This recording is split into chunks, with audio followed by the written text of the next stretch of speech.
ভিডিওটোৰ প্ৰথমতে এটা কথা স্পষ্ট কৰি দিব বিচাৰিছো যে এই ভিডিওটোৰ উদ্দেশ্য কিন্তু কেতিয়াও এটো নহয় যে আপোনালোক সকলোৱে পশু বলি দিয়ক। এই ভিডিওটোৰ উদ্দেশ্য হৈছে এইটোহে এয়া যে বিভিন্ন মঠ মন্দিৰ সমূহত বা বিভিন্ন পূজা পাৰ্বণত যে পশু বলি দিয়া হয়, এয়া পশু বলিৰ কথা বিভিন্ন শাস্ত্ৰতে উল্লেখ আছে, লগতে বেদতো উল্লেখ আছে। ভিডিওটো ধৈৰ্য সহকাৰে চাই থাকক, গোটেইখিনি কথা আপোনালোকক প্ৰমাণ সহকাৰে আজি একদম যে শাস্ত্ৰত শ্লোক আকাৰে আছে একদম প্ৰমাণ সহকাৰে আপোনালোকক আজি জনাব গৈ আছো। মই জনাত মোৰ আজিৰ এই ভিডিওটোৱে প্ৰথম ভিডিও চাগে যিটো ভিডিওত পশু বলিৰ কথা যে শাস্ত্ৰত একদম ধুনীয়াকৈ উল্লেখ আছে প্ৰমাণ সহকাৰে জনোৱা হৈছে। আগতে হয়তো কোনেও এই ধৰণে ভিডিও তৈয়াৰ কৰা নাই প্ৰমাণ সহকাৰে। আৰু এটা কথা, পশু বলিৰ কথা নিশ্চয় শাস্ত্ৰত উল্লেখ আছে, তাৰ মানে কিন্তু এইটো নহয় যে কোনোবাই সৰু সৰু মানস কৰিয়ে ভগৱানৰ ওচৰত পশু বলি দিয়ক, সেইটো হ'ব নালাগে। কিন্তু মোৰ মনতো এইটো প্ৰশ্ন আহিছিলে যে পশু বলিৰ কথা কোনোবা শাস্ত্ৰত উল্লেখ আছেনে বাৰু। আৰু এই বিষয়ে এদিন মই মোৰ গুৰু ভাই এগৰাকীৰ লগত কথা পাতিছিলো। যে গুৰু ভাই মানে হৈছে কি, যেতিয়া ধৰক আমি একেজন গুৰুৰ ওচৰতে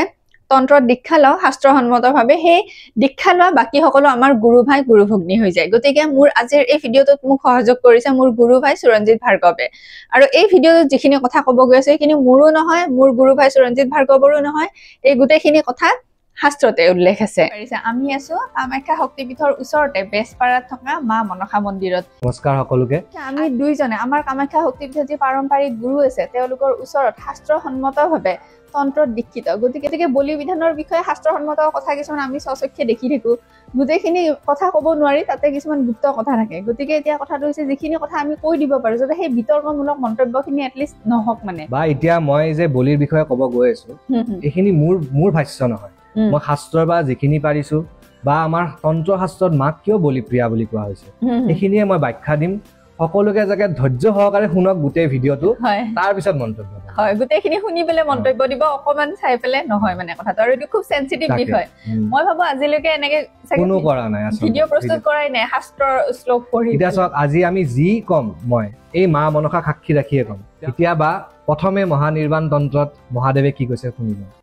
ঘোৰ দংষ্টে কৰাল আছে মধ্য মাংস বলি প্ৰিয়ে বলিং গৃহানমে দুৰ্গে পশু ৰক্তং সমাংসকম। এতিয়া মাক বাৰ বাৰ তন্ত্ৰশাস্ত্ৰত কৈছে মধ্য মাংস বলি প্ৰিয়ে। এতিয়া কিয় বলি কিয় লাগে? এতিয়া চাওক, মহামায়া হল ত্ৰিগুণাত্মিকা নবা, সৃষ্টি স্থিতি প্ৰলয়কাৰিণী। সেইবাবে তেওঁ কোৱা হৈছে সৃষ্টি স্থিতি বিনাশানং শক্তিভূতে সনাতনী গুণাশ্ৰয়ে গুণময়ী নাৰায়ণী নমস্তুতে। তেওঁ সৃষ্টি স্থিতি প্ৰলয়কাৰিণী, তেওঁ এটা গুণত আশ্ৰিত নহয় কেতিয়াও। তেওঁ যাক সৃষ্টি কৰিছে তাক তেওঁ ধ্বংসও অৱশ্যই কৰিব। যে আজি ছাগলীটো বা মহটোকে যে তেওঁ বলিৰূপে গ্ৰহণ কৰিছে সেইটো নহয়, একদিন মোকো গ্ৰহণ কৰিব বা আপোনাকো গ্ৰহণ কৰিব। কেনে গ্ৰহণ কৰিবা? তেওঁ কি কৈছে, জলত চিতা মধ্যগতাং হে উগ্ৰতাৰা। তুমি দেখোন চিতাৰ অগ্নিয়ে তুমি উগ্ৰতাৰা। আমাৰ তাৰা মা তাৰা, চিতাৰ অগ্নিয়ে মা তাৰা। তেওঁ দেখোন ভক্ষণ কৰি আছে সকলোকে, সকলোৰ মাংস ভক্ষণ কৰি অস্থি সকম পৰি যোৱা নাইনে? তেওঁ কৈছে সব মাংস কৃতগ্ৰাসে সত্যহাসে মুহুৰ মুহুৰ। তেওঁ এই যে ডেড বডিটো যে চিতাৰ অগ্নিত উঠাই দিছে সেই মাংসখিনি তেওঁ ভক্ষণ কৰিছে, কাৰণ চিতাৰ অগ্নিয়ে মহামায়া। তেওঁ যে সেই চিতাৰ অগ্নি চিতাৰ মাংসখিনি গ্ৰহণ কৰি কি কৈছে, সব মাংস সব দেহটোৰ মাংস গ্ৰহণ কৰি তেওঁ সত্যহাসে মুহুৰ মুহুৰ হা হা হাকে অট্টহাস কৰি আছে। এতিয়া চাওক, সেইবাবে মহামায়াৰ মায়াত আমিহে আবদ্ধ, তেওঁ কেতিয়াও কাৰো মায়াত আবদ্ধ নহয়। তেওঁ যাক সৃষ্টি কৰিছে তাক তেওঁ ধ্বংসও কৰিব, এয়াই হল প্ৰকৃতিৰ নিয়ম। সকলো ধ্বংসটো মায়ে বিভিন্ন হেৰিত কৰিছে, কাৰণ ছাগলীটোক আমাক খাবলৈ বনাইছে। ছাগলীটো মানে সেনেকে আমি বা বেলেগ কিবা হৈ মৰিম সেইটোৱে কথা, কিন্তু সকলোৱে কিন্তু মায়ে বিনাশ কৰিবই, সেইটো মানে প্ৰকৃতিৰ নিয়ম। আকৌ এতিয়া চাওক, কাৰোবাক যদি মাটিত পুতিও থৈছে কি কৈছে যে ধৰিত্ৰীয়েতো মহামায়া হয়, তেতিয়া ধৰিত্ৰী ৰূপে ভগৱতীয়েতো মাংসখিনি খাব। এতিয়া মহাভাৰতত কি কৈছে, মহাভাৰতৰ যুদ্ধ কিয় লাগিছিল? কৈছিলে মা ধৰিত্ৰীক ৰক্তৰ পিপাসা জাগৃত হৈছিল, মা ধৰিত্ৰীৰ ৰক্ত পিপাসা ৰক্ত খাবলৈ ইচ্ছা কৰিছিল। সেইবাবে চাওক, এটা মহাভাৰতৰ নিচিনা যুদ্ধ, যিমান সৈন্য মৰিছিল মহাভাৰতত সকলো ৰক্ত মাংস এই ধৰিত্ৰী মায়ে গ্ৰহণ কৰিছিল। এতিয়া চাব দৰ্শকসকল, সুৰঞ্জিতে যিখিনি কথা কৈছে সেইখিনি শাস্ত্ৰতে উল্লেখ আছে। আৰু এই যে মাক ধৰক ভক্তি ৰূপত যে ৰাতিপুৱা ধৰক পূজা পাঠ কৰা যায় সেইটো এটা বেলেগ, কিন্তু মাৰ অৰিজিনেল ৰূপটো বেলেগ। নিশ্চয় তেওঁ কোনো মায়াতে আবদ্ধ নহয়। যেতিয়া মানে কি বুলি কয়, এজন ধৰক মাক ভাল পায় দৈনন্দিন পূজা পাঠ কৰিছে সেইটো বেলেগ কথা, যেতিয়া তন্ত্ৰৰ মাৰ্গলৈকে যায়, বেছি গভীৰভাৱে বস্তুবিলাকত সোমাই যায় নহয়, তেতিয়া সেইবিলাক গম পোৱা যায় মানে মা কোনো মায়াতে আবদ্ধ নহয়, তেওঁ বেলেগ ধৰণৰ মানে। আৰু সেই কাৰণে যেতিয়া সাধনাৰ গভীৰ স্তৰলৈকে গৈ থকা যায় নহয় তেতিয়া আমিও নিজে মায়াৰ পৰা বাহিৰত থাকো এতিয়া হয় আমাৰো তেনেকুৱা হয় আমি সংসাৰত থাকিও নাই তাৰ মানে আমাতকে আৰু যোন গভীৰ তেওঁলোকৰ আৰু কি হৈছে ভাবক আমিতো ইনিচিয়েল ষ্টেজতহে আছো মানে মায়াবিলাক নোহোৱা হৈ গৈ থাকে তেওঁ আৰু মায়ে কি কৰে তেওঁৰ ভক্তক মায়াৰ আবদ্ধৰ পৰা আঁতৰাই গৈ থাকে তেতিয়া মানে এনেকুৱা হয় আছো যদিও আছো সংসাৰত নাই যদিও নাই শ্মশান মানে তাৰ কাৰণে শ্মশানো সমান এটা ৰাজমহলো সমান এটোৱে কয় মানে যদি দিব্য ভাৱ শিৱত্ব মানে শিৱ বাবাৰ বাবে যেনেকে সকলো সমান এজন চণ্ডালো সমান এজন ব্ৰাহ্মণো সমান এটা ৰাজমহলো সমান এটা মানে আপোনাৰ শ্মশান ক্ষেত্ৰও সমান ঠিক সেইদৰে মানে সাধককো সেই শিৱত্ব প্ৰদান কৰি দিয়ে বা এতিয়া কালিকা পুৰাণত কি কৈছে যে ৬০ নং অধ্যায়ত যে সদাশিৱ সদায় গীত বাদ্যৰ দ্বাৰা প্ৰসন্ন হয় নাৰায়ণ সদায় ঘৃতৰ দ্বাৰা আমি যে সত্যনাৰায়ণ পূজা কৰোঁ তাতে যেটো ভোগ বনাই ঘৃতৰ নাৰায়ণ সদায় ঘৃতৰ দ্বাৰা প্ৰসন্ন হয় গণেশ সদায় মোদকৰ দ্বাৰা তেওঁ লাড্ডু খাই ভাল পায় আকৌ সূৰ্য সদায় অৰ্ঘৰ দ্বাৰা প্ৰসন্ন হয় সূৰ্য অৰ্ঘ দান কৰিলেহে প্ৰসন্ন হয় ঠিক সেইদৰে মহামায়া আদ্যা শক্তি একমাত্ৰ ৰক্ত মাংসৰ দ্বাৰাহে প্ৰসন্ন হয় এতিয়া চাব দৰ্শকসকল আপোনালোকৰ বহুতে সুধে যে পুৰাণসমূহত লিখা আছে বলি বিধানৰ কথা এতিয়া বৈষ্ণৱ শাস্ত্ৰসমূহত বা বেদত উল্লেখ আছে নে নাই বলিৰ কথা বহুতে কয় বেদত বলিৰ কথা উল্লেখ নাই এতিয়া সুৰঞ্জিতে ধুনীয়াকে শ্লোকসমূহ কৈ পেলাই আপোনালোকক বুজাই দিব যে বেদত বৈষ্ণৱ শাস্ত্ৰটো বলি বিধানৰ কথা উল্লেখ আছে নিশ্চয় বা এতিয়া আমি শাক্ত পুৰাণ যেনেকৈ দেৱী ভাগৱত মহাপুৰাণ কালিকা পুৰাণ আৰু বিভিন্ন তন্ত্ৰ আছে যোগিনী তন্ত্ৰ মহানিৰ্বাণ তন্ত্ৰ মুণ্ডমালা তন্ত্ৰ আদি বিভিন্ন তন্ত্ৰত আমি মানে বহুতেই লিখা আছে সেই কলেতো আমাৰ শেষেই নহব ইমান বলিৰ বিষয়ে মহাদেৱে বা বৰ্ণনা কৰিছে কিন্তু আমি এতিয়া চাওঁ বলকচোন বৈষ্ণৱ পুৰাণত কি লিখা আছে এতিয়া বৈষ্ণৱ পুৰাণত সাক্ষাৎ শ্ৰীহৰি বিষ্ণুৱে কৈছে সুৰা মাংস প্ৰহশ্চৰ্চ ভক্ষে ভোজয়স্য পূজিতা নিনামশেষ কৰ্ম কামস্ত্বং প্ৰসন্না সম্প্ৰদাস্যমি মানে কি কৈছে মহামায়া আদ্যা শক্তি সদায় চূড়া মাংসৰ দ্বাৰা পূজা কৰিলেহে সাধকৰ অভিষ্ট সিদ্ধ কৰে এইটো সাক্ষাৎ শ্ৰীহৰি বিষ্ণুৱে মহাবিষ্ণু পুৰাণত কৈছে এতিয়া আমি যেটো ভাগৱত পুৰাণত কি কৈছে গন্ধমাল্যৈ সুৰাভি বলি ধূপ দীপকে উচ্চাচ উপহাৰৈচ প্ৰবাল ফুলতণ্ডুলৈ মানে কি কৈছে শ্ৰীমদ ভাগৱত পুৰাণৰ উত্তৰাৰ্ধৰ ২২ নম্বৰ অধ্যায়ত মানে তাতে কৈছে গোপিনীসকলে শ্ৰীকৃষ্ণক প্ৰতিৰূপে পাবলৈ কি দি মহামায়া কাত্যায়নীক উপাসনা কৰিছে কৈছে যে গন্ধমাল্য সুগন্ধ মাল্য বলি ধূপ দীপ প্ৰবাল মানে এই যে মুকুটা থাকে যে প্ৰবাল মানে সেই ৰক্ত প্ৰবাল যেটো কয় আৰু মুকুটা তাণ্ডুলাই চাউল আদি দি মহামায়া আদ্যা শক্তি কাত্যায়নীক উপাসনা কৰিছিল যাতে শ্ৰীকৃষ্ণক প্ৰতিৰূপে পাব পাৰে এতিয়া যেটো শ্ৰীকৃষ্ণই ভৱিষ্য পুৰাণত কি কৈছে উদ্দেশ্য দুৰ্গা হন্তেয় বিধানত্ৰয় জন্তবঃ স্বৰ্গং তে য়ান্তি কৌন্তেয় ঘাতয়ন্তু ভক্তিতঃ মানে কি কৈছে ভৱানী প্ৰাংগণে প্ৰাণ ইয়াসং যতা যুধিষ্ঠিৰং তেষাং স্বৰ্গং ধ্ৰুৱং বাসো ৱাৰস্তেপ সৰাসপ্ৰিয়ে মানে সেই মহামায়া দুৰ্গাৰ প্ৰতি যেতিয়া বলিদান আগবঢ়োৱা হয় সেই বলি দিয়া পশুটো লগে লগে আত্মাটো স্বৰ্গত গতি কৰে তাক আমি উদ্ধাৰহে কৰিছো সেই মানে শ্ৰীকৃষ্ণই যুধিষ্ঠিৰক কৈছে তুমি মনত কোনো সংশয় নাৰাখিবা নিঃসংশয়ভাৱে মাৰ বাবে বলি পশু ঘাত কৰা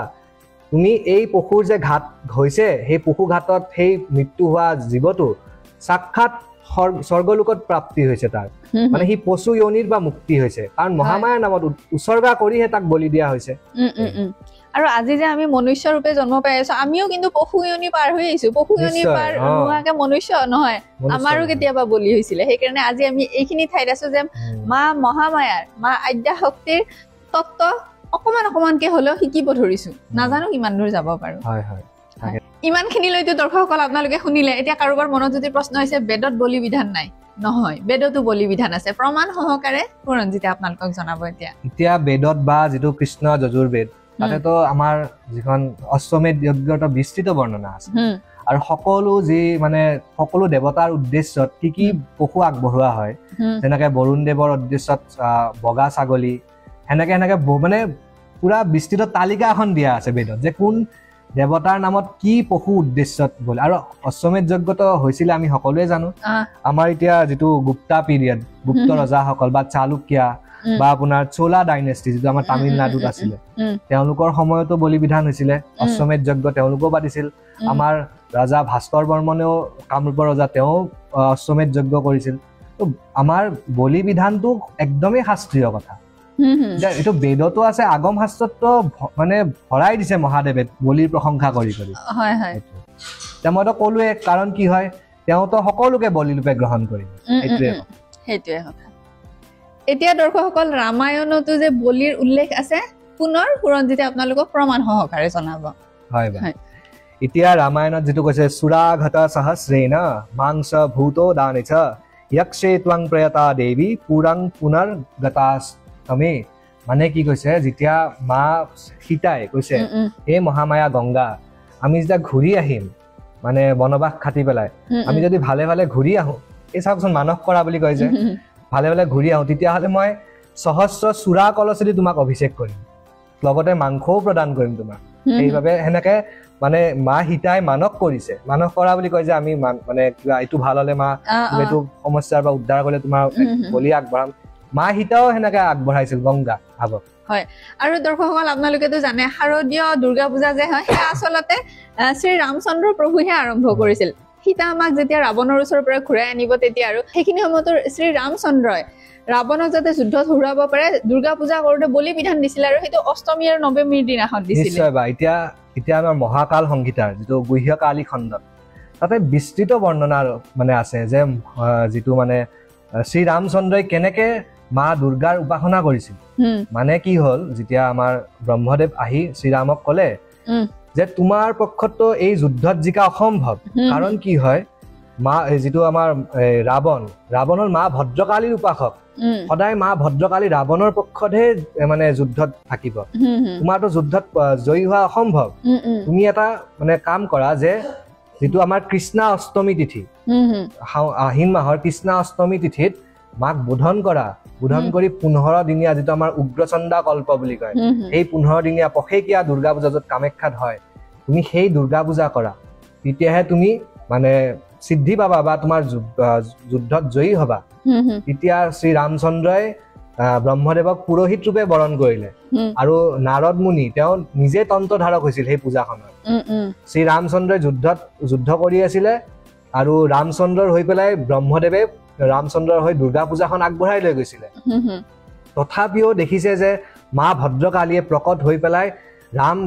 শ্ৰী ৰামচন্দ্ৰৰ গোটেই বানৰ সেনাক মাংস ৰক্ত ভক্ষণ কৰি শেষ কৰি দিছে তেতিয়াতো শ্ৰী ৰামচন্দ্ৰ মানে বেয়া লাগিল তেওঁৰ মনত যে মা তুমি যদি ৰাৱণৰ পক্ষতে থাকা মই কেনেকে যুদ্ধত জয়ী হ'ম কেনেকে মোৰ পত্নী সীতাক উদ্ধাৰ কৰিম তেতিয়া ব্ৰহ্মদেৱে এটা উপায় দিলে আমি মহা অষ্টমী মহানৱমী যেহেতু মাৰ এই দুটা তিথি অতি প্ৰিয় তিথি আদ্যা শক্তিৰ এই দুটা তিথিত আমি কোটি কোটি পশুৰ বলিদানেৰে ৰক্তকৰ্দম মানে কি কৈছে যে তেজেদি এই ধৰিত্ৰী বোকা বোকা হৈ যাব হেনেকে আমি বলিদান আগবঢ়াম তেতিয়াহে মা প্ৰসন্ন হ'ব এই ব্ৰহ্মদেৱে সেই উপায়টো দিলে যেতিয়া সেই ৰক্তকৰ্দম মানে কি মানে তেজেদি যেতিয়া বোকা হৈ গ'ল গোটেই ধৰিত্ৰী তেতিয়া মা প্ৰসন্ন হৈ গ'লে তুমি যুদ্ধত জয়ী হবা মহানৱমীৰ অপৰাহ্ন কালত মানে আমাৰ এই 4টা মান বজাত তুমি যুদ্ধত জয়ী হবা আৰু ৰাৱণক যেটো তুমি খৰ মাৰিবা তাতে মই নিজে বহি যাম সেই খৰত যাই নিজে নাভিত যাই তাক আঘাত কৰিম এনে এতিয়া মহানৱমী তিথিৰ অপৰাহ্ন কালত ৰামচন্দ্ৰ জয়ী হল তাৰ পিছত উৎসৱ কৰি পেলাই দশমীৰ দিনাখন ৰামচন্দ্ৰই ঘট আদি বিসৰ্জন দিলে এতিয়া চাওক দৰ্শকসকল শাস্ত্ৰত যিসমূহ শ্লোক আছে আমি যিমানখিনি পাৰিছো আমাৰ সাধ্য অনুযায়ী আপোনালোকক এই ধৰণে ভিডিঅ'ত মানে একদম শ্লোকৰ অৰ্থ সহকাৰে চৰণজিতে বুজাই দিবলৈ চেষ্টা কৰিছে কাৰণ কিয় জানেনে আমাৰ এনেকুৱা বহুত শাস্ত্ৰ আছে প্ৰকাশিত হোৱাই নাই ইয়াৰেও বহুত শাস্ত্ৰ প্ৰকাশিত হোৱা নাই তেওঁ বহুত কষ্ট কৰি যুগুতাইছে মানে এইখিনি এতিয়া কথাটো চাওক আমি যদিও দীক্ষিত আমাৰো ইমানখিনি সাধ্য নাই যে গোটেইখিনি তত্ত্ব বুজাই কম আমি ইনিচিয়েল ষ্টেজতহে আছো আৰু কিমান দূৰ যাব আছে গতিকে আমাৰ এইটো চেষ্টা থাকিল কোনোবাই বলি দি বেয়া পাইছে ঠিক আছে নালাগে বলি চাবও নালাগে দিবও নালাগে কিন্তু বলিৰ বিষয়ে যে দেৱীয়ে নলয় মানে দেৱীৰ বিষয়ে বেয়া নাজানি কেতিয়াও ক'ব নাপায় কাৰণ দেৱীয়ে নলয় বা দেৱীয়ে আপোনাক শাস্ত্ৰসন্মতভাৱে কওক যে সঁচাই নলয় বুলি ক'ৰবাত লিখা আছে নেকি আৰু বহুতে কি কৰে যে ভুলকে ব্যাখ্যা এটা ওলাই দিব মানে বেলেগ ধৰণৰকে ব্যাখ্যা কৈ মানুহ ভ্ৰমিত নকৰে এতিয়া আপোনালোকে বলি দিব নিবিচাৰি নালাগে দিব না কিন্তু এতিয়া বৈষ্ণৱসকলৰ বাবে বিকল্পও আছে যেনে কুষ্মাণ্ড বলি মানে কি কুমুৰা ইক্ষু বলি মানে ইক্ষুদণ্ড মানে আপোনাৰ কুঁহিয়াৰ বলি আগবঢ়াবা উচ্চ বলি মানে কচু আগবঢ়াব পাৰে মান কচু আদি এতিয়া আপোনালোকে যদি ৰক্ত মাংস দি পূজা কৰিব বিচৰা নাই আৰু সকলোতো শাক্ত নহয় তেতিয়াহ'লে আপোনালোকে কুষ্মাণ্ড বলি আগবঢ়াব কুমুৰা আগবঢ়াব তাৰপিছত আপুনি ইক্ষুদণ্ড আগবঢ়াব মানে হ'ল কুঁহিয়াৰ আগবঢ়াব উচ্চ বলি আগবঢ়াব মানে কুঁহিয়াৰ বা এতিয়াতো চাওক শক্তি পূজা মানে অলপতো ৰক্তপাত হ'বই লাগিব কিন্তু ডাঙৰ পশু যদি আপোনালোকে বলি হোৱাটো চাব নোৱাৰে মাগুৰ মাছ একযোৰা আগবঢ়াওক এওঁতো বলি তেতিয়াও ৰক্তপাত হৈছে সেই কথা এইটোৱে কথা আৰু নহয় এতিয়া কোনোবাই বোলে বলি দিব বিচাৰে নাই বা সেইটো বস্তু বেয়া পাইছে কিবা এটা মানস কৰিছে আৰু এইটো কথাও হয় এতিয়া বলিৰ কথাখিনি গম পাই বোলে শাস্ত্ৰসন্মত বলিয়ে দি থাকো তেনেকুৱা নহয় কাৰোবাৰ কিবা প্ৰব্লেম হৈছে বহুত বেছি প্ৰব্লেম হৈছে জীৱটো এৰিও দিব পাৰি নহয় মন্দিৰত কিন্তু এইটো আমাৰ এই ভিডিঅ'টোৰ উদ্দেশ্য হ'ল এইটো যে বলি লয় কাৰণে মাক যাতে বেয়াকে নকয় বা